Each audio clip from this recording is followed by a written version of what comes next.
பெரியவங்க நம்மளே புக் ரீடிங்க ஒரு ஹேபிட்டா வச்சுக்கிறதுக்கு அவ்வளோ கஷ்டப்படுறோம். ஆனா இங்க ஒரு 7 வயசு குழந்தை ஒரு புக்கே எழுதி த வேர்ல்டு யங்கஸ்ட் பப்ளிஷ்ட் ஆத்தரா இருக்காங்கன்னா பாத்துக்கோங்களேன். 30 days 30 இன்ஸ்பைரிங் பேரண்டிங் ஸ்டோரிஸ்ல நீங்க டே 11 இந்த மாதிரியான இன்ஸ்பைரிங் ஸ்டோரிஸ்க்கு நம்ம பேஜை ஃபாலோ பண்ணிக்கோங்க. அபிஜிதா குப்தா 5 வயசுல புக் எழுத ஆரம்பிச்சு 7 வயசுல த வேர்ல்ட் யங்கஸ்ட் பப்ளிஷ்டர் ஆத்தரா இருக்காங்க. இந்தியா, ஏசியா, வேர்ல்டு புக் ரெக்கார்ட்ஸ்லயுமே அவங்களுக்கு ரெகக்னைசேஷன் கொடுத்திருக்காங்க and become a grand master in writing.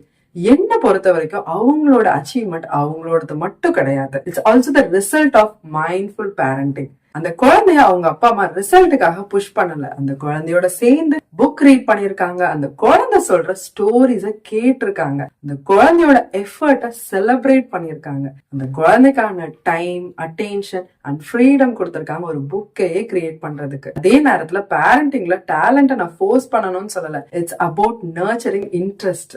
எப்ப நம்ம குழந்தைங்க நம்ம கிட்ட சேஃபா, சப்போர்ட்டடா, லவுடா ஃபீல் பண்றாங்களோ எக்ஸ்ட்ராடினரி ஹேபிட்ஸும் அச்சீவ்மெண்ட்ஸும் நேச்சுரலாவே வரும்ன்றதுக்கு அபிஜிதா ஒரு பெரிய எக்ஸாம்பிள்.